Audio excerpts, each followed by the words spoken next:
Good morning, soon to be afternoon, everyone. We are so glad you are out for today's program. We welcome you. And as usual, we'll take this opportunity to bless the food regardless of whatever condition it currently is in. Let us pray. Gracious Lord, we thank you for this beautiful day. We thank you for this time of fellowship and growth, for this time that we can be in each other's company and in yours. Continue to bless this gathering.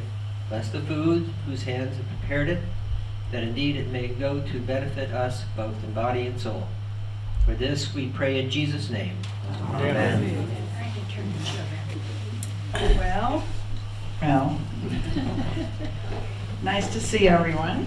A little bit of introduction to our very special speaker today. I told Stan he probably drew the short straw, but here we are, and I'm happy to have him. So, after 29 years as a peace officer, I was interested that you said peace officer. Yes, peace officer, that's what it's called. In California. Stan retired in 2018. And was that like just to go sit down and eat bonbons, or did you intend to work when you came here? I intend to work. I came to continue employment. Why not? He came here in 2018 to the Washington City Police Department, but throughout his career previously, first you came to be a property and evidence technician. Here, Yeah, that's here, why right. I came here. I took that position for Washington City Police Oh, Department. very good. Well, throughout his career, he's also served as a patrol officer, a specialist in narcotics investigation, drug court liaison officer, narcotics detective, and field training officer. And since being in Washington City, he also has become a marijuana leaf identification technician. Look at that. Why not? And a field investigation drug officer and speaker at Good Shepherd Presbyterian Church. There's the last one right there. Yeah, There you right. go. And that all sounds pretty impressive. But he said the most important part of his life is his wife, 4 adult children, and 2 grandchildren. Yeah. Stan McCauley. Thank you.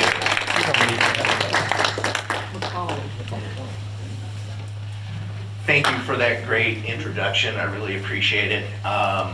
Nothing more to add to that about me. I'm very happy to be invited to do this and to be with you folks and to get a little bit of education about society. And you know, you heard that I was from California, so there's more people coming from California and wherever, it doesn't matter. Just unfortunately, when more people get here, their problems and more problems kind of follow them, unfortunately, and that just doesn't happen.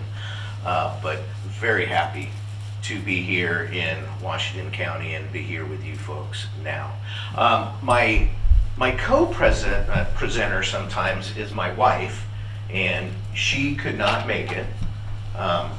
Chris, I may be moving around a lot. That's all right. If you don't like that, throw something at me and I'll figure it out. I'll follow you. I'll stop. So, and my wife, Cindy, she was an officer for Redlands Police Department as well. And she did 7 years, and she decided to be a stay-at-home mom, and our youngest child, to kind of help him out in schooling and all that, and that worked out very, very well. So, here is, may have a warped perception and crime and society and things like that, so bear with me, you know. But my philosophy in all this is the predator and prey analogy. There are predators out there that are seeking to get whatever advantage they can from you, whether it's to hurt you, whether it's to maybe steal your money, whatever the case may be. The predators are out there trying to seek out someone that they perceive that is weak, injured, not paying attention. That all falls into that same category. So, and the prey is, you know, that person that can be easily taken advantage of. Okay? That is the predator and prey. All right. Just a little warning right here. My presentation, I kind of spliced two things together.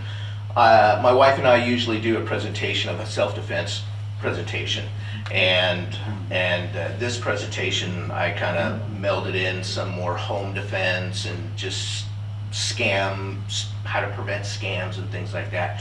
So some things may be a little out of the ordinary here, and I'll explain why on some of these photos. So what does a predator look like? We're gonna test your ID channel skills right now. Can anybody identify? There's two serial killers pictured in that picture. Can anybody see them? Line torture killer. BTK? Let me see. Yeah. There's BTK right there. And who's the other one? One with glasses. No. Which one? Which one? One with glasses. Here, you want to point? You point to hit the red thing right there. No. That would be a nerd, okay? No. Bottom left. You know who that is? Huh? You're saying the one? No, we already said that he's a nerd. He's a nerd. He looks like a lab technician of some sort. Ted Bundy. Ted Bundy right there. You know what? Two guys, I may be getting off on a tangent here, but here we go. Two totally different serial killer in the way they did things. How did BTK do it? He stalked them. People were projects. He saw somebody, he worked at ADT, he worked on alarms, he worked for the city as a animal control officer, right? So he was all over the city doing all these things, and people they really didn't like him too much, and there was other people that, man, you're serious about your job, this is great. Well, while he's doing his jobs throughout the years, because he started his evil works, when it was in the late 70s, I do believe, was when he was starting everything. So this was a guy that picked people, broke into their home, laid in wait, and then that's when he did the sick things that he did. Good old Ted Bundy, he was Mr. Slick. He would go up to women and talk to them. He would pretend to be injured. How many saw the movie Silence of the Lamb? No? Yeah. Silence. Okay. Buffalo Bill? Remember he had the broken arm trying to get the sofa into the van? Yeah. That scene right there? But Ted never did that, but he did very similar things to that. It was fake a broken arm. I need help. Oh, can you help me hook up this boat? Can you do this? Can you do that? Can you help me with this? And then he attacked his victims that way. So, two different people with two different methods on how they tried to suck people into their sickness and unfortunately take their lives. Well, unfortunately, predators are everywhere. Predators that are going to take your life, or predators that want to take your money, your property. They're all the same. Predators are predators. They're looking and seeking to see the easiest avenue, the easiest thing that they can do to take what they want. And that's what a predator does. All right. Being a hard target. This is a mindset that you have to want to be in, to be aware of your surroundings, know what's going on. Now, I'm going to be rude maybe, and maybe this crowd right here, for the majority of us, we're not walking around all day like this all the time, right? Okay? These things are horrible, and these things are, for some people, they can't live without type thing, right? I mean, everything's in there now, you know? The only phone number that I can remember to this day is my phone number that I grew up at. That's it. Everything else is in here. If I had to remember, get another number, I don't know, because I don't remember them. I don't memorize them anymore, right? But these things are distracting as all can be. And this is what gets maybe some of the younger generation around here in trouble because they are constantly looking down at this when they're out in public. If they're not getting run over by a vehicle, they have no idea who's staring at them right now, going, you're not paying attention at all of what's going on in your surroundings. And that's one of the main things that you have to do is just be aware, get your head up, you know. And when I get on my cell phone and I'm doing something, I gotta do something, I try not to do this, you know, when I'm walking. I'll find a wall or something, put my back against it, and I'll look around. And then I bring my phone up to more of my eye level so I can see what's going on. Try not to do this type thing. And that's all part of walking with confidence. Having your head up, having one hand free all the time. I always do that as much as I can. I am right-handed, so I always try to keep my right hand free. 9 times out of 10, I am always carrying a firearm on me, so I keep my right hand free. And hopefully as law enforcement officers, that's what they teach you. You keep your primary weapon, your primary hand free to get to your weapon or whatever you need to do. And half the time if you have to reach for your gun, you have to reach for your gun. And if it's not a gun in your hand, then it's a pen in your hand, writing down everything, what everybody's saying, what happened type thing. So keeping one hand free is always a good thing to do. One of the big things that I have to say out in public is always keep eye contact with people when you're passing. That is a great indication for a predator. If they're walking and they're staring at you and you turn away, you do this bit, look down and all that, they're like, oh, gotcha. You know, I just intimidate you just like that. Just by looking at you, I was able to intimidate you, and you looked away. When I'm walking through there and I'm staring at somebody, they start staring at me, I go, hey, what's up? And they, you know, and some of them will just keep on looking, others don't.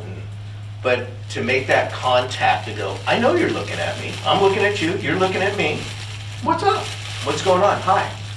You know, and that lets a person know you have confidence, you're not going to shrivel away and shrink down because of what they're doing. They're staring at you, they're trying to do it, and they're trying to see what kind of response from that stare. They're trying to stare you down, they're trying to look at you, sizing you up, and then you're looking at them back, sizing them up.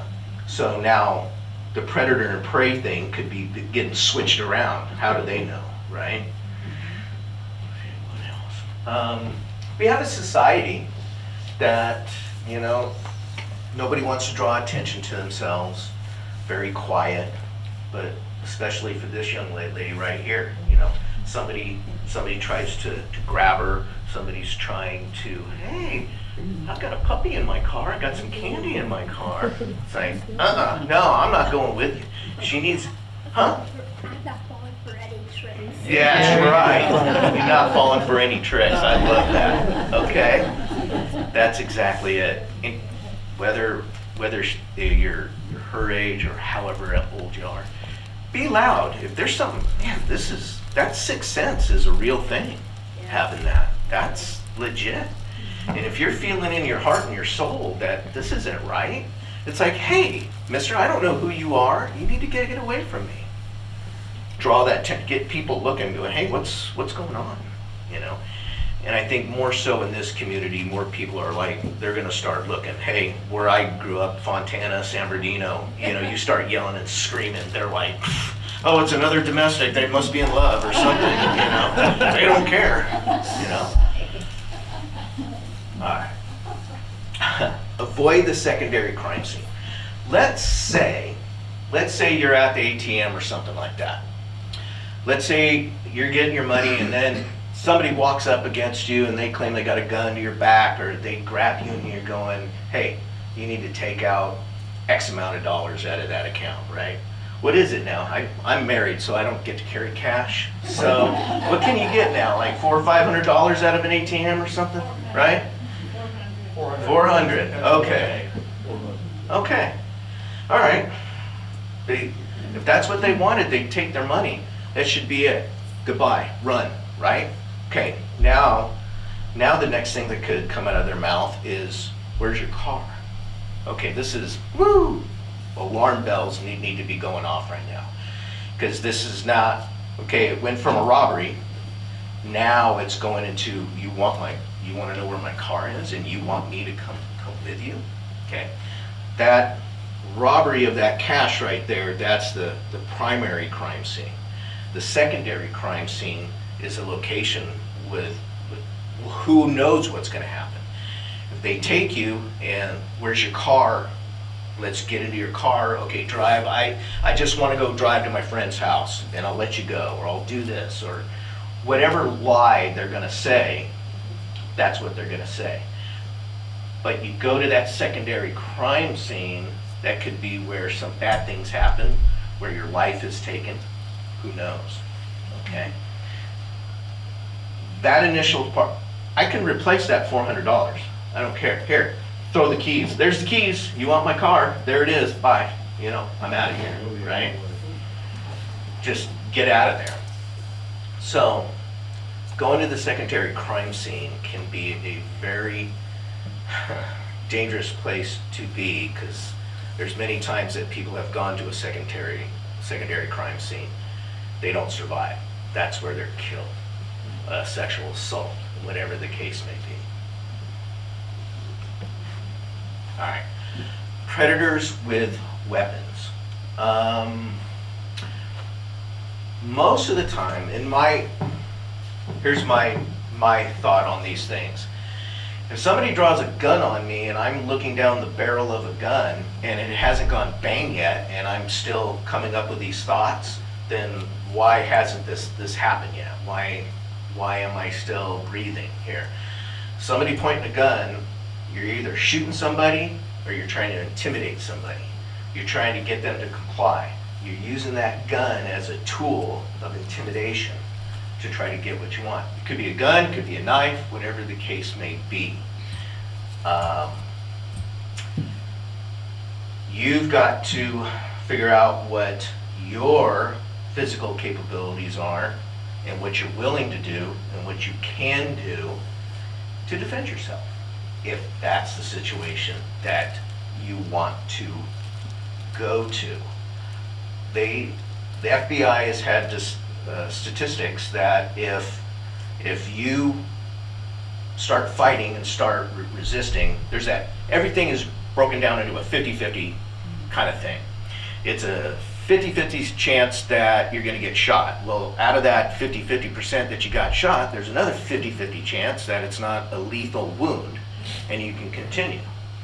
That could go for a gun, that could go for a knife, but then again, that goes, where are these injuries at, right? You know, just because you get shot doesn't mean you're going to die.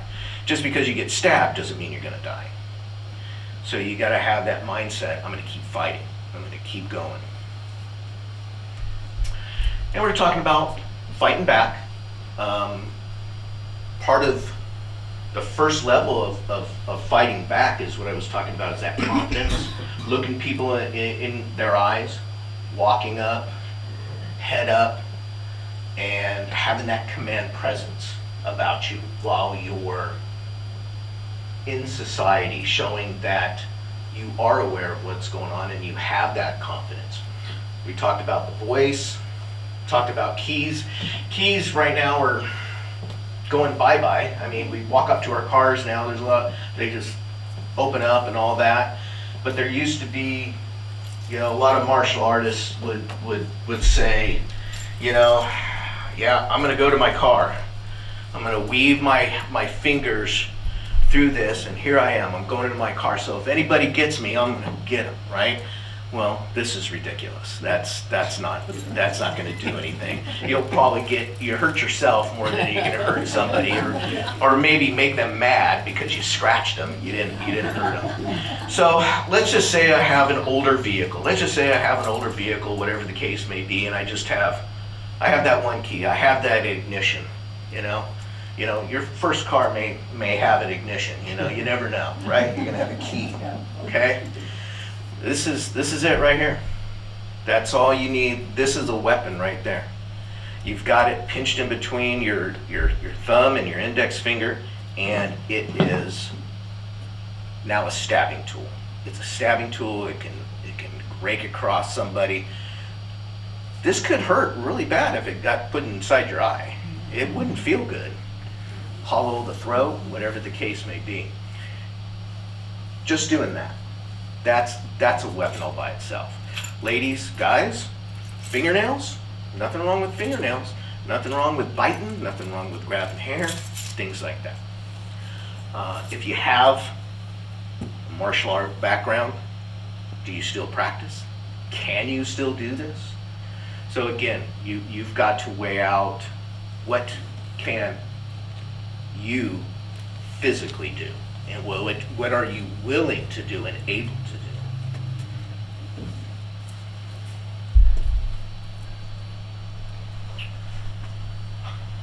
Fighting back, you've got to have that ability.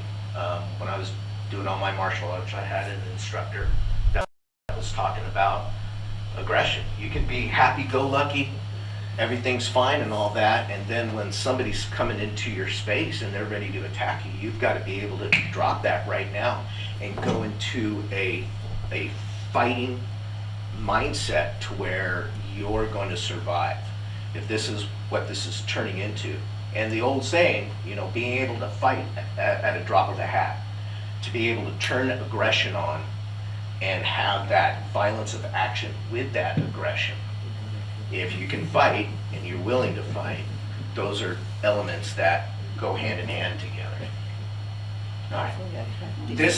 This part right here, home safety. If you see something, you want to add something, please add it, because these are just samples. We got lock your doors and windows.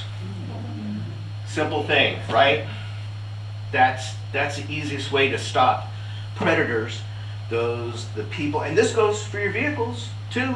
Your home, your vehicle, locking those doors. You don't know how many times in the last 6 years or so it's been stolen vehicles. Oh, had my gun in that vehicle too. My car's gone and my gun's gone. And then the other thing is you've got kids, adults, whatever you want to call them, whatever you decide what an adult is or a kid is, age. You have groups out here. They're addicted to drugs. They're looking for things to steal so they can sell for drugs. They're not necessarily want to hurt you, but they definitely want to get your property so they can take that, sell it, and get drugs. Okay?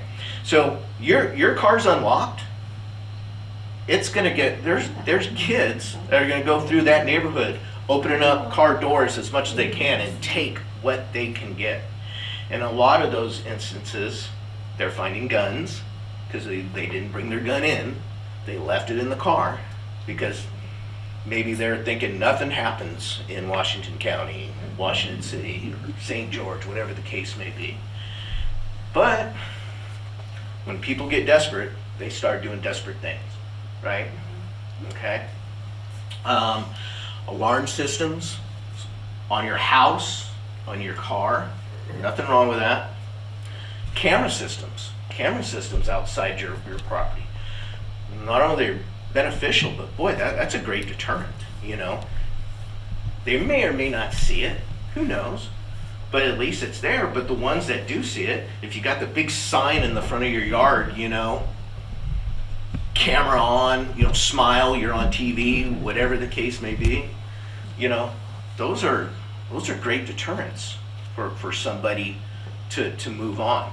And this may sound harsh, but the fact is when a predator is, let's say they're trying to target me and they're trying to test me to see if I'm going to fold just by looking at them,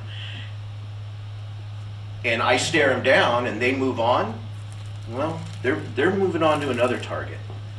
I'm safe. My family's safe.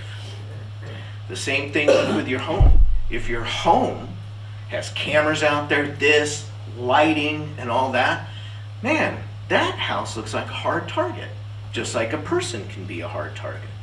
Well, if the house is a hard target, unfortunately, why don't you go over to my neighbor's house that's got bushes all over their windows and no dogs and no lights and no alarm and no camera? That house could be an easier place to go burglarize or steal things that you can find, you know. So, very great options. Again, it sounds bad, but if everybody was a hard target, then the criminal element would have a really hard time trying to find a target, right? But unfortunately, they're going to find a target one way or another.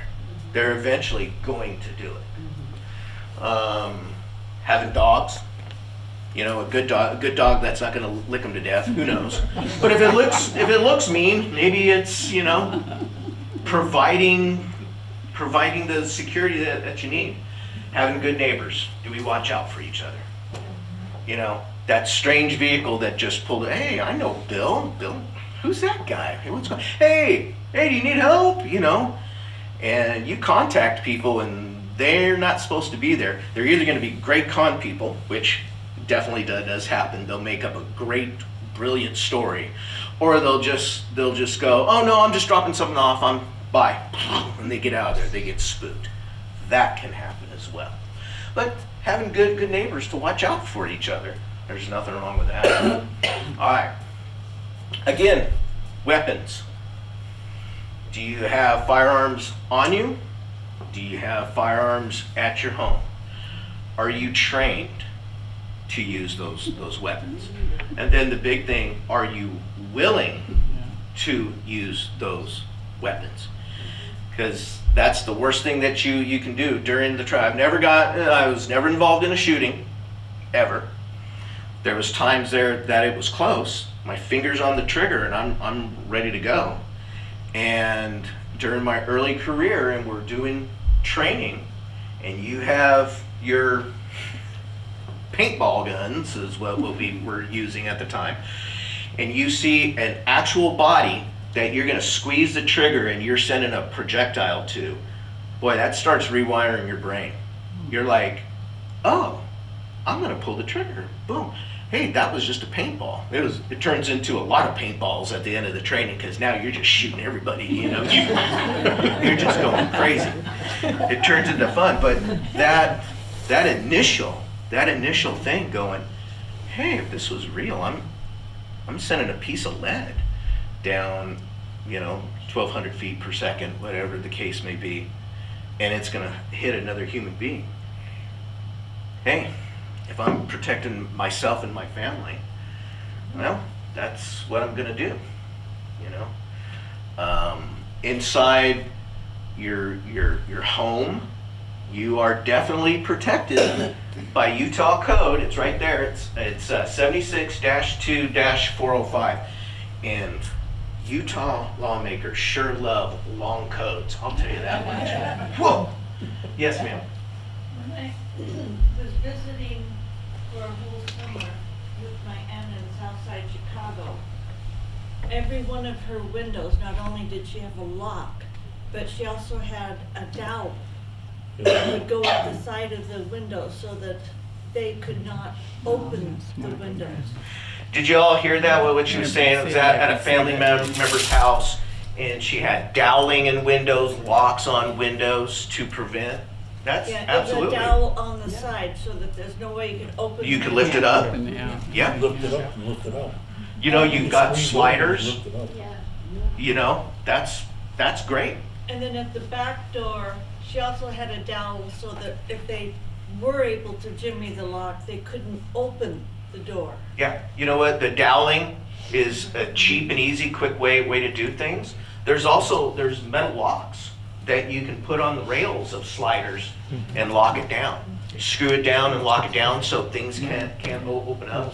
I mean, some people have gone as far as nailing windows, and I wouldn't do that. You know. If you gotta get out. I know. Well, as it pertains to this, like, now I'm old. How do I protect myself? I don't even have a cane anymore. Yeah. It's like, you know, I've been robbed twice in Chicago and twice in LA. My wife's been carjacked. You know, but I mean, I was a lot younger, and didn't get away with it.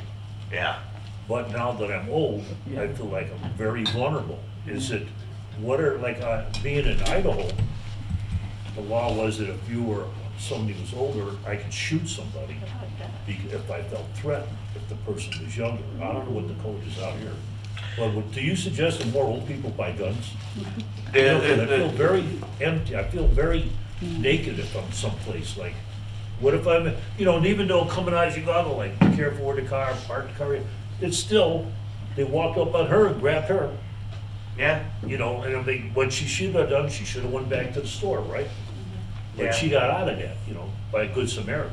Yeah, amen. You know, Somebody amen. step in. But I mean, Yeah. like, now I feel like, you know, I've been in different places where I thought, this is bad news for me, I could get hurt here. Yeah. Because you're not young, like you said, All you have there. karate, you know, that's all gone now, you know. How long could you last against some young guy that pulls a 38 on you? And did everybody hear what the question was? Yeah. Okay, about, you know, What do we do now?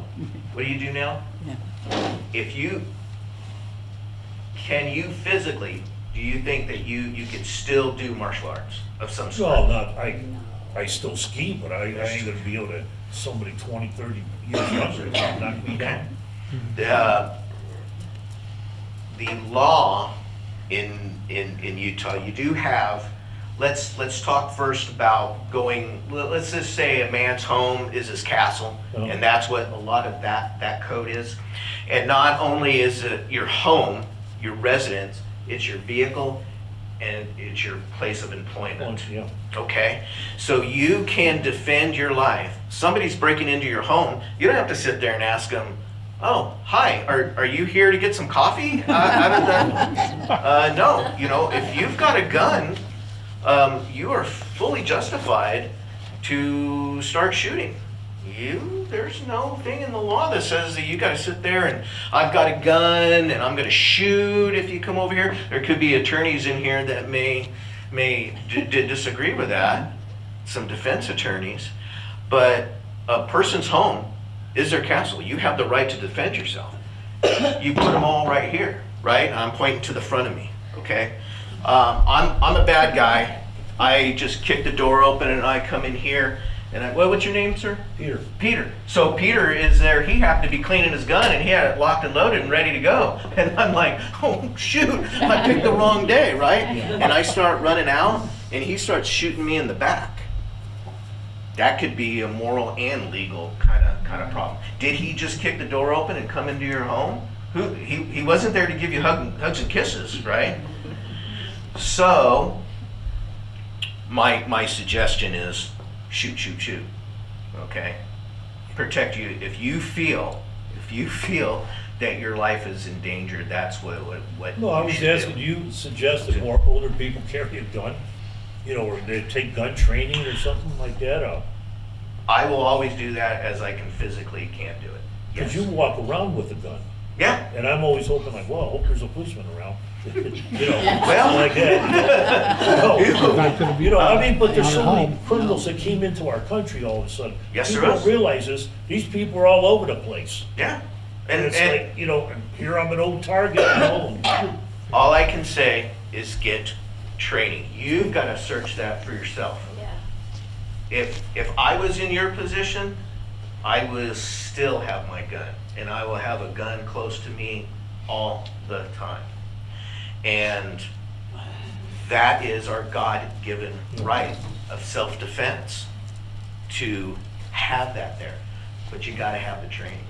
You still got to go there on the range and shoot and practice. Where is it?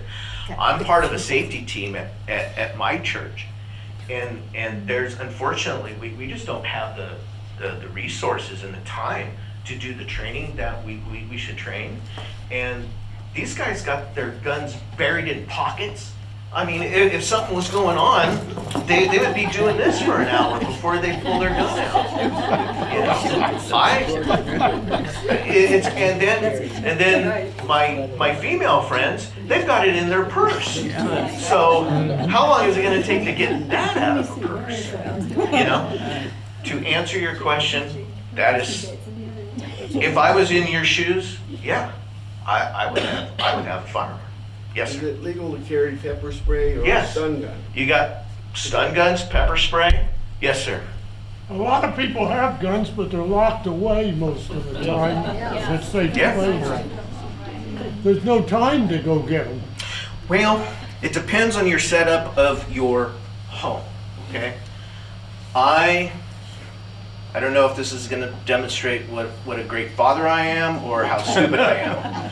So, my youngest son was 6 years old, and it was pounded into him. If you ever see a gun on a counter at a friend's house or something like that, you go and tell an adult. You get out of there.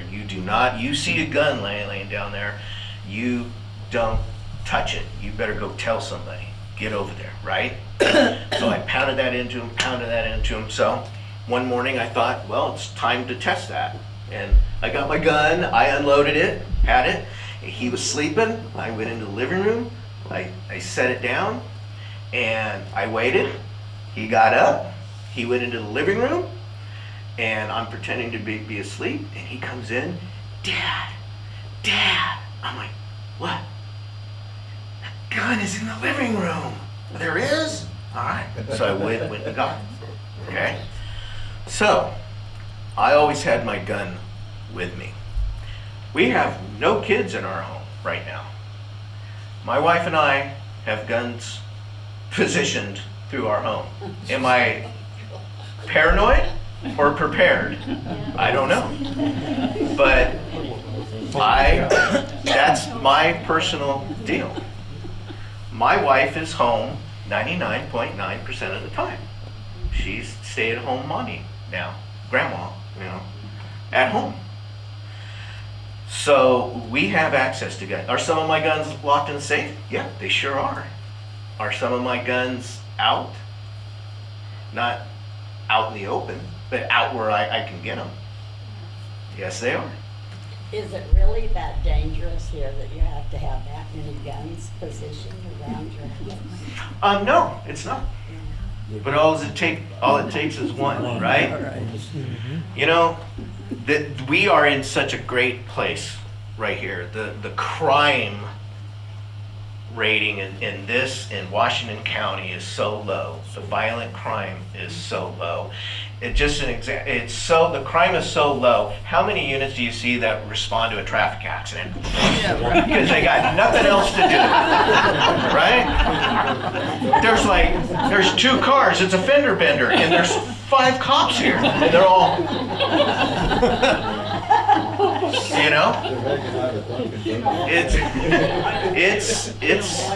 but you know what? When it happens, it happens. And I don't want to be, it's a real thing to say, that's not gonna happen to me. People say that, it's not gonna happen to me. And like, I am an ID channel aficionado. I love watching that. My wife and I, we live for all that. And everybody there that was a victim, one way or another, they say, I didn't think it was going to happen to me. I was in the safest place. One of the things that we talk about, my wife and I, in one of our presentations, is the Groening in northern Idaho. I don't know if you remember this. I don't even want to remember the suspect's name because he was just horrible. He shouldn't have been walking around. He molested children in back east, and then he decided to leave and came to Idaho. He spotted two little kids playing in the front yard, and their home was right off a main intersection. When that story first came out, boy, I thought, man, they're out in the sticks. It was just the way the media was framing their home. They were off a major highway right there. And this guy targeted them because he's a pervert, and he saw the 2 kids and goes, I want those 2 kids. In Idaho. There are a lot of perverts up there. You know what? Megan's Law is a great thing. Know how many perverts are in your area. I'll tell you. Yes, ma'am. This is stupid. Sometimes I take long walks by myself, Is it stupid to If you want to do that, kick a guy if he embarrassed me to kick him in the ring? well, that's perfect. But I would go with a friend. You know, I would definitely go with a friend if you're gonna go for a walk. Do you have a dog? No. Do you have friends? Go with a friend. You know. Elderly. Yeah. Well, there's still, no matter what, there's still safety in numbers. There's always safety in I don't think numbers. they want to go as far as I would. Well, make them. Go. Come on, you're coming with me. Pick. I don't know if you. I know we heard the scream, but it's walking. You know. Pick your time when you're going to go walking. I'm not saying that predators and criminals are on a schedule and they're not going to attack somebody at 9 a.m. or noon or something like that. But during the day, you know what? You pick your spots personally around here. You know, I would never go on all these wonderful trails that St. George has, the bike trails along the river here and all that, by myself at 8 o'clock at night. I just wouldn't do it. I just wouldn't do it unless I was with somebody or had my gun with me, okay? So, you gotta pick. If your walking path is in your neighborhood and you're walking right there on the street and, you know, watch out for the guy in the blood red van, you know, things like that. Maybe I won't walk right next to that van over there. Maybe I'll cross the street. Again, that sixth sense, you're going, ooh, wait a minute, this doesn't feel right. And then, you know, people, grown men asking for help with this or that and all that. You go, hey, I live just right down the street. I'm gonna go get my husband. Hang on, I'll be right back. You know, things like that. Whether you're married or not, or whatever the case may be, but if it's not feeling right, it's not right. But there's some good con men. I bet when it came to Ted Bundy, when he was going after his victims and he's pretending to be injured, he's got the cast on his arm and he's all hamming it up, and every one of the people there, oh, he's so handsome, you know, and during the trial he's so handsome, you know. It was just really disgusting. And yeah, and Bundy was all over Washington State. He was in Utah, he was here, and I mean, it just one evil man. Very evil. Yes, ma'am. Well, I think she had a question too, Oh. so I'll have her first and I'll be second. Yes. Do you have a So question? they trying to fight off with a little. I'll use my garage. Do you take karate? No. Maybe I should get her. See if you can take some classes, but I like where your mind is. Fight back. Yeah. There we go. Kick them in the groin, scratch them. Right? Yes, ma'am. Well, I'm from Baltimore, crime capital of the United States. One of many, yeah. One of many, and I worked at Hopkins, and I learned for those that don't want to carry a gun perhaps, or a knife, I learned you can do a lot of damage working the emergency room with an ice pick. There it is. Hey, she's carrying around an ice pick. Look at that. I don't feel so bad with my guns laying around all over the place. I mean, you can do, it's narrow, it's small, you can have it in your car, and it's amazing what you can do with it. So, you know, for those that don't want to carry a gun or a knife, it's something small, it's narrow, and they're not expecting that to come. They don't. And you know what, and we hit upon it here, there was pepper spray. There's nothing wrong with pepper spray. A taser, you know. Wasp spray. Wasp spray. Wasp spray, bear They'll spray. hit 30 feet. There you go. Yes, ma'am.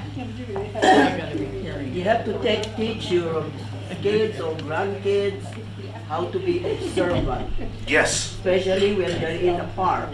We were in Goodyear, Arizona, and we took our grandkids, they're like 7, 10 years old, and she saw this truck. Her granddaughter, she said, "Mommy, that's the same truck that was there yesterday," and he's looking at us all the time.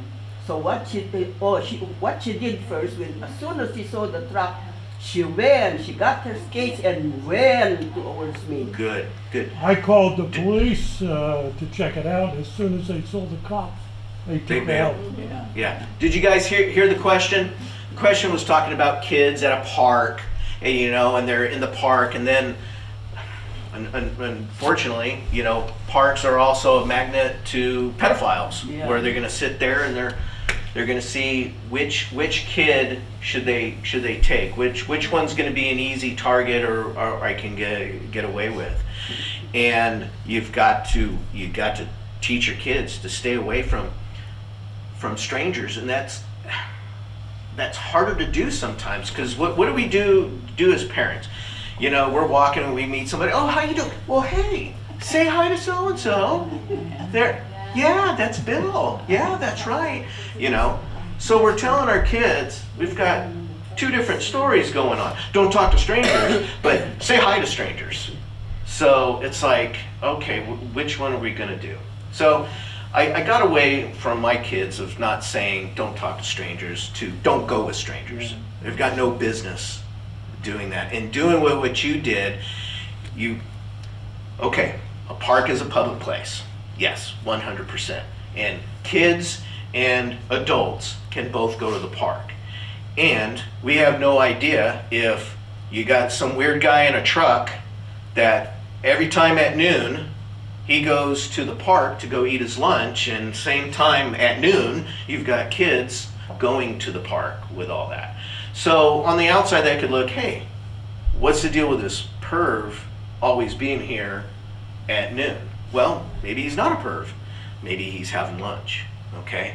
Now, you gotta look at their actions. Is this guy, is he getting out of the car and going, hey, Candy, you wanna see my dog? All this typical trying to entice a child to come to the vehicle type thing. If they're just sitting in the car, they're sitting in the car. If they come out, that's when you gotta tell your kids, hey, be aware. Again, not only as adults be aware of surroundings, you gotta teach your kids to be aware of their surroundings as well. Yes, A sir. couple of weeks before, in that same neighborhood, a young girl went missing. Yeah. Yeah. Yeah. Same area from the Yeah, park? same area. Yeah. Where was this at? Close to park. It's Goodyear, Arizona. Goodyear, Arizona. Yeah. Did they find her? Fortunately, our daughter and our grandkids are all world champions in Taekwondo. It helps. That definitely helps. Yeah. I keep in each of our cars, I have a little portable taser. Yeah. Now in Arizona, they tell me that's not legal. I'll tell you one thing, in Utah, there's a lot of things that are legal, to have. I mean, it is just unbelievable. I've got my old baton that's in my truck right now, and it's a collapsible baton, and it's great. I love it. But in California, rolling around with that, that's a felony. I can have an unloaded gun in my car, and that's a misdemeanor. It's like, what's going on? But it's you definitely got to know the law in your area and what you can have. But this is a free state. It does not get any better than this. I think Utah, Idaho, Texas, Arizona too. Oklahoma, Arizona, Tennessee. a lot of, Thank God. dare I say it, red states. Can I say that? You're okay here? Yes. Stan, what's the best thing to do when you go away? Curtains up, curtains down, lights, light, they say leave a light on. Alarm. The curtains up. If somebody is stalking your home and they see it every time the light comes on, the light comes off. We used to have timers, plugged in to we really don't do that anymore. Now we got, smart lights now. You know what? I think I'll turn the light on now, and do this. So it's the randomness that is the best thing. alarm is the best thing. Just that perception cameras. There's that alarm placard in the yard taped to a dog, you know, something over there. Neighbors, good neighbors, you know. Do you trust somebody enough to be a house sitter? You know, to come be at your home. So now you've got traffic coming in and out. Because the majority of the burglars, they don't want contact with people. They just don't. They want to get in the home, get the valuables, and get out. There's only that, you know, all it takes is one again. Just that element that actually wants, they don't care if there is a person in that home or not. They just don't care. They'll deal with it. Maybe they're armed, maybe they're not armed, you know.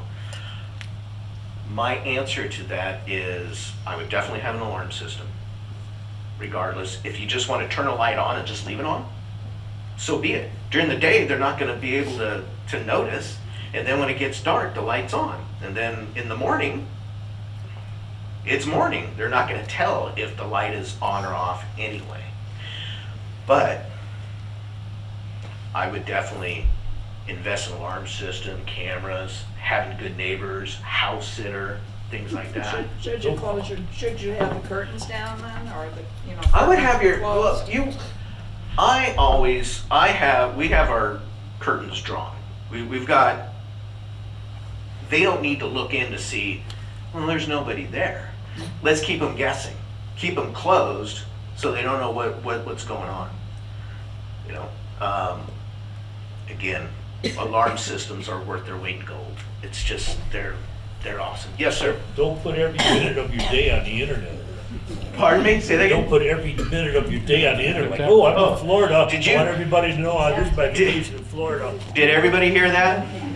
Social media, talking about a invitation to burglars to come take my stuff. I've even had cop friends do that.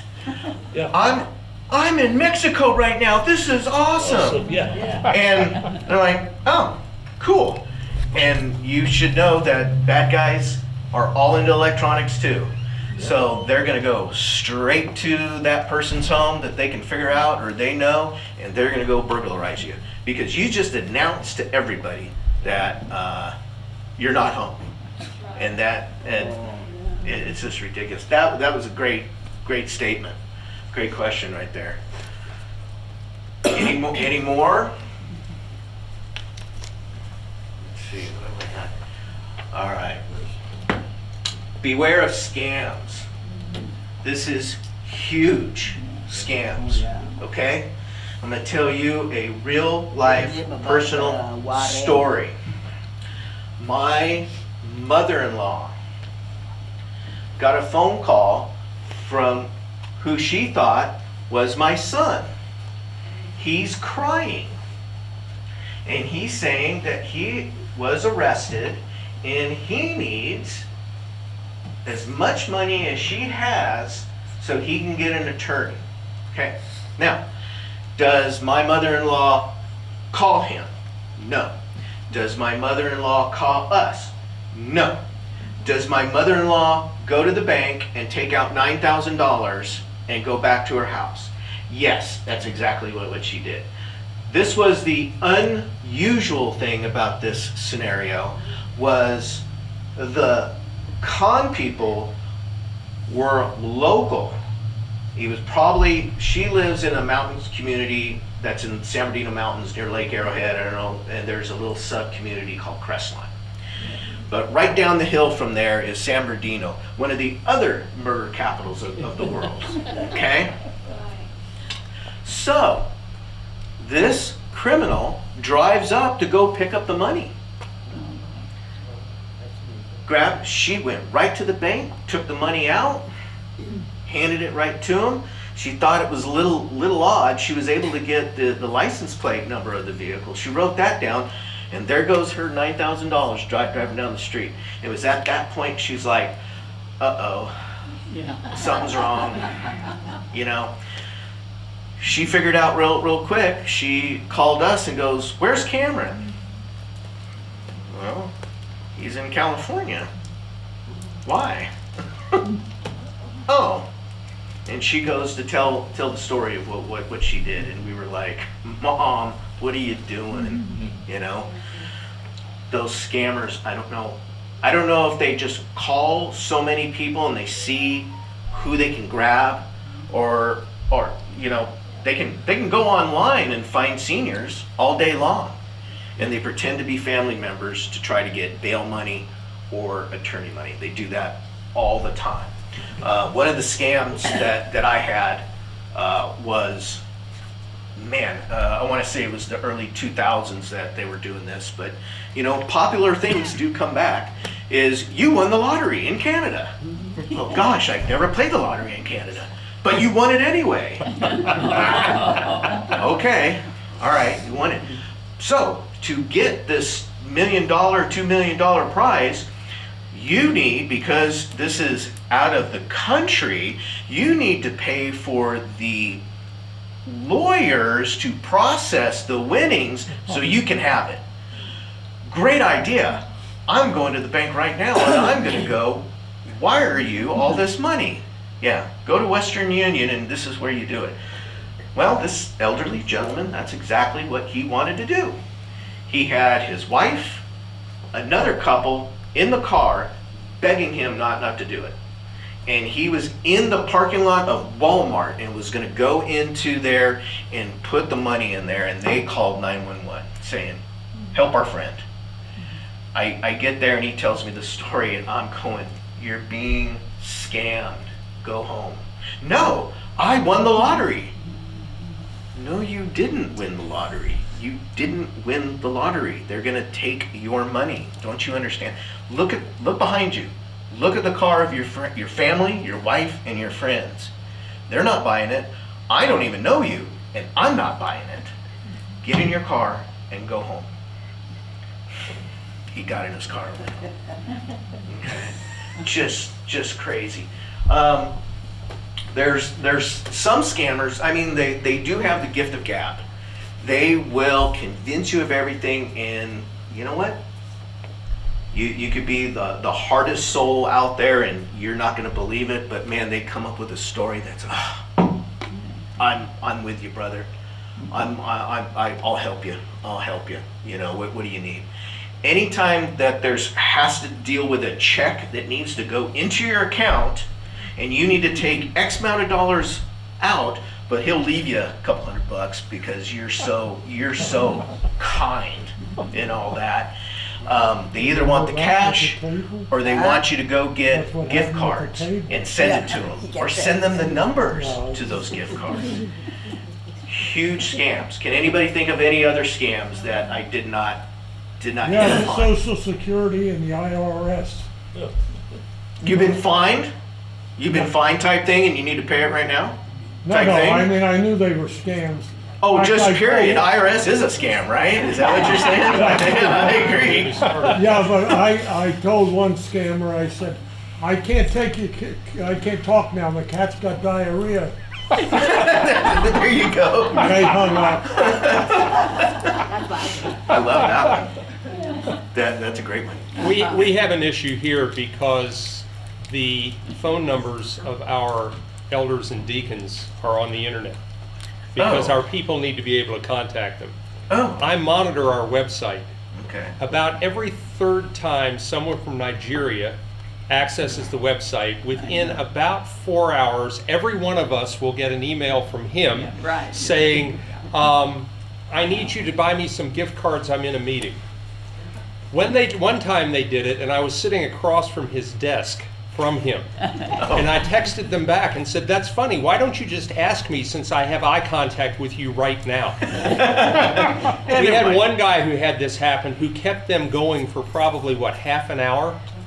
Going back and forth. I don't know. I don't know how to buy gift cards. I don't know where Walmart is. Blah blah blah blah blah. Is that you, Hazel? And this went on, and the guy finally got frustrated and just quit. There you go.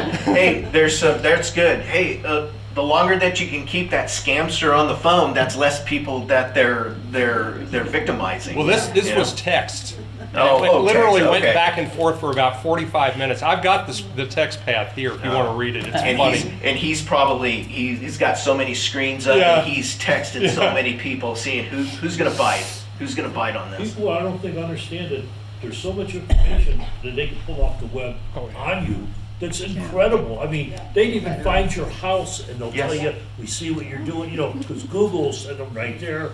Because I'd even had a scam where I'd even called the police, and the police says, well, it was like part of my job, where they were using my bank card, which I never activated. So I says, your problem's at the bank, it's an inside job. Well, the scam was on the bank, not you, because I didn't even found out they were like buying computers under my B of A card. So I'm telling the guy the computers are being here in Brea, they're being delivered to a, what do we call it, one of those mobile home parks. I says, somebody's at the park accepting them, Yeah. that's the crook. And they go, you know, it's not on you, it's on the card company. And I go like, there's they are, go there and grab them. But somebody was using the card. And I mean, there's so much information they can just get here. Like, I'd even been in a store, I see the woman with her social security card on her check. Like, and then I told her, that's really crazy. She says, mind your own business. Well, you know, Okay. good thing you don't write checks anymore. I mean, I still do. But Yeah. What this man was saying about just the information out there is it's unreal. incredible. They can dig up everything. They can. If you have a name, you can run my name, go on the internet, and it's gonna show you my kids, my ex-wife, my wife, and it's like, come on, you know. I guess there's agencies out there that you can pay to have it scrub the internet and take that out. I don't know. I don't know if they're worth it. It would be interesting to look into something like that, because the less of a digital footprint that we have out there, the better off we all are. Or you know? can use the old theory, like, I already been married, so there's nothing left of my house to take. There's nothing there. Isn't that the truth? Yeah. That was me a number of years ago, right there. Yeah. There's so many. There's just so many scams that they can do, and if it's too good to be true, It probably is. it is. Okay, don't fall for it. Don't take your money out.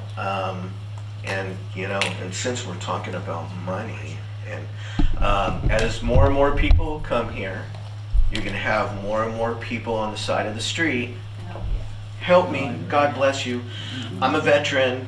I'm this. I'm that. Give me money. Give me money. Give me money. Okay, I beg of you, as Christians, we want to help people, and I'll tell you right now, from my own personal experience and professional experience, any money that you give to somebody on the street either goes to the liquor store or goes right back into their arm. Yeah. It does not help them. It may help you feel good in the moment, but just so you know, you are contributing to that person's devil that's on their back. You're not helping them. They will be just grateful and all that.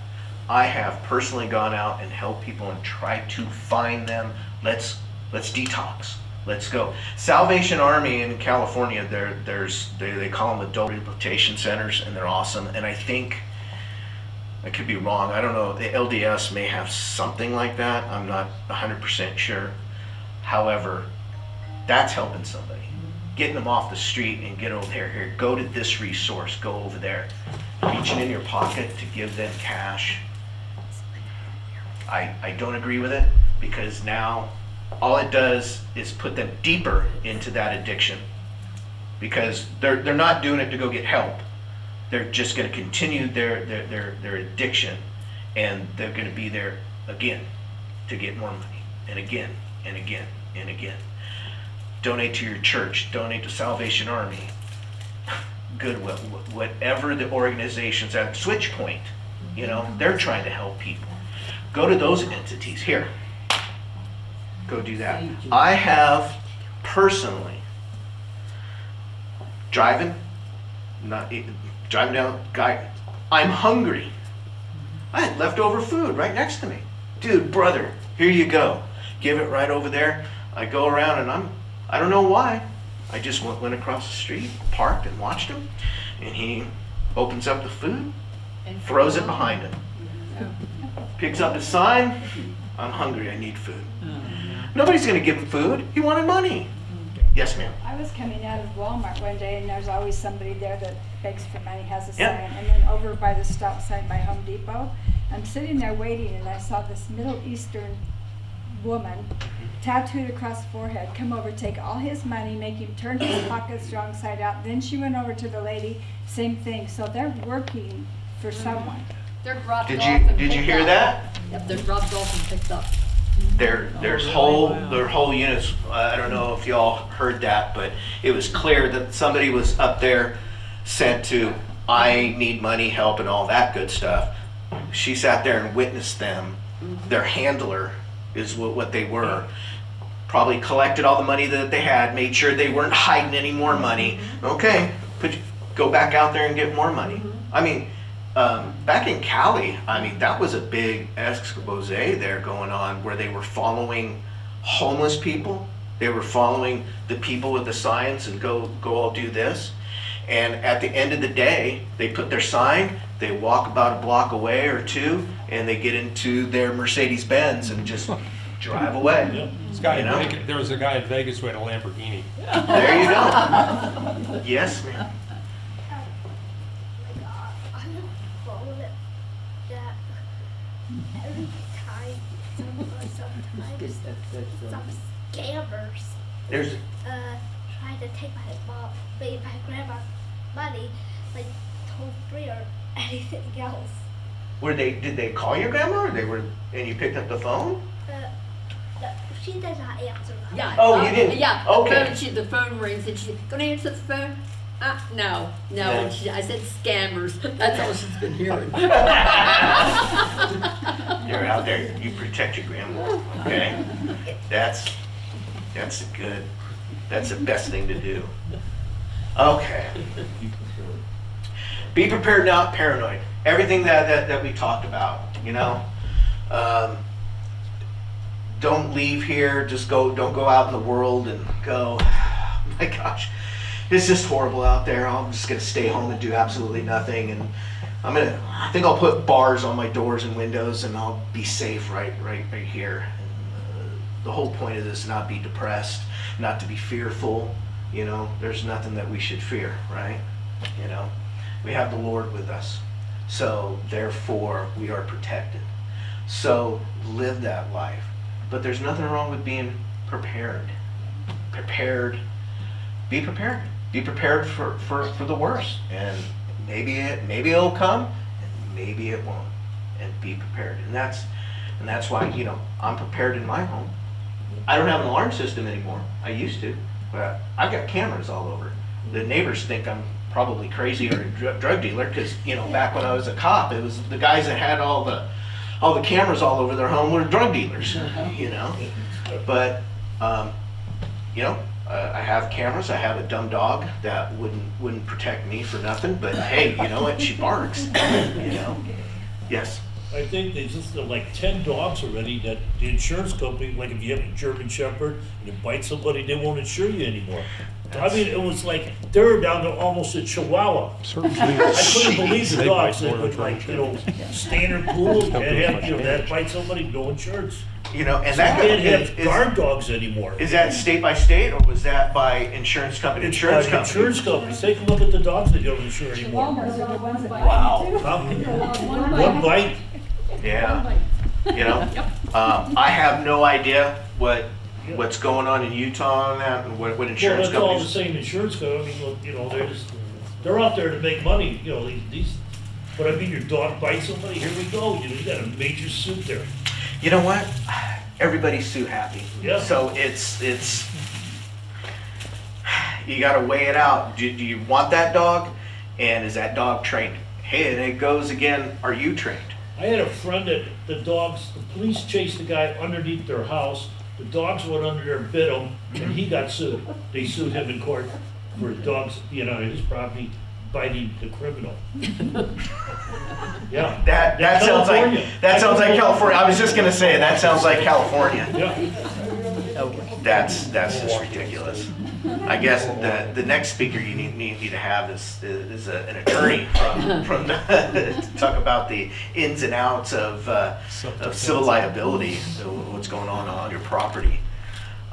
Does anybody have anything else? I think that's it. I do have this presentation. I have like 25 handout type things that just go over this presentation. If you're more than welcome to grab one if you want one. There's my email in there if you want to ever do this again. If you dare to invite me back, I'll be more than happy to come back. Does anybody have any questions? Yes, ma'am? Is there a security system company you recommend? I don't know of any, okay? I would go online and look, ask for neighbors and friends to see what alarm companies. I know here, I could be wrong, there's a lot of local alarm companies that are doing good. They're not the big name alarm companies. You know, and nowadays, like a Simply Safe, a do-it-yourself, a box that just makes noise, you know, to scare somebody away. It doesn't necessarily have to be connected to a monitoring system. Those are options that you have to pick to see how that makes you feel safer or not safe. But you can have those do-it-yourself alarm systems that just have the speaker up there, and when it breaks the field of a door or a window, it goes off. At least it lets you know what's going on. Then you've got the option to have it monitored. If you want to have it monitored, all these companies do is go, oh, there's an activation over there. They're going to call you and see if everything's okay. If they don't get a hold of you, then they call the police department, and the police department comes and checks the home to make sure everything's okay. So there's all different levels of that, of what you want to do. And that So runs about security $30 to $50 a month. Yes, they are. Monitored, you know. You know, just having the noise machine, you know, some of those alarm systems, that's deterrent right there. What about security lights? Is that a good idea to have them on? They could see. I'm sorry, say that again? Security lights are not a good idea Oh. to have on. Security lights are a great thing to have on. Okay. They really are. You know, motion detectors.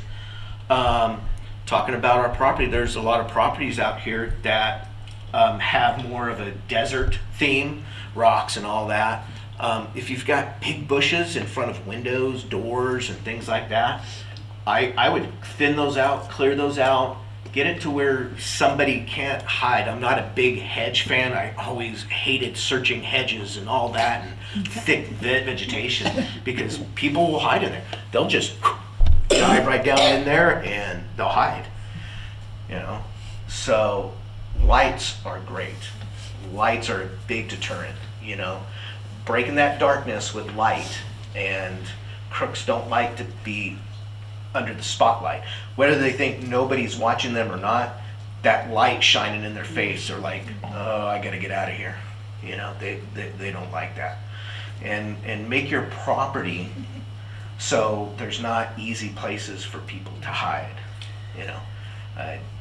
I like just little bushes, trees, things like that, low stuff, you know. So a grown size man can't hide behind there and jump out at me or somebody else.